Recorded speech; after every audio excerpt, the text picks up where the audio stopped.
If not ako, ask your doctor, unsay way doc na pwedeng males ang gasto sa atong MRI, males ang gasto sa atong surgery.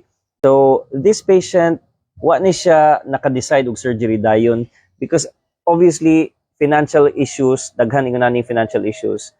But when you go to me in the clinic, I number one, need to know your story. I want to know if it's a sports injury and by the history pa lang, na ko'y idea na posible na tinuod ACL injury gyud. Daghan, mahadlo kay mahal ang consultation, mahal ang MRI. There are ways na makatabang sa taana.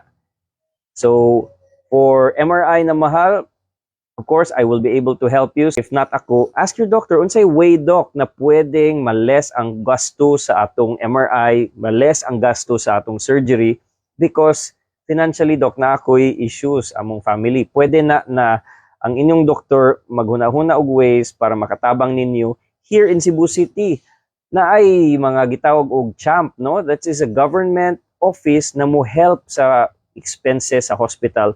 They help also in mga diagnostic test samaan ng MRI sa tuhod. And of course, naasay mga very, very kind sponsors. Kung wala mo kabalo, I also try to find mga sponsors para sa atong mga charity patients.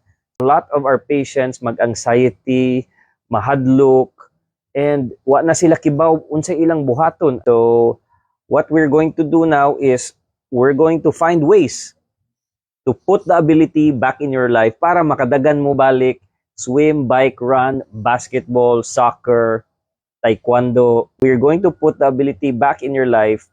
And again, not everyone needs surgery, but if you have a knee injury, please do consult your doctor po.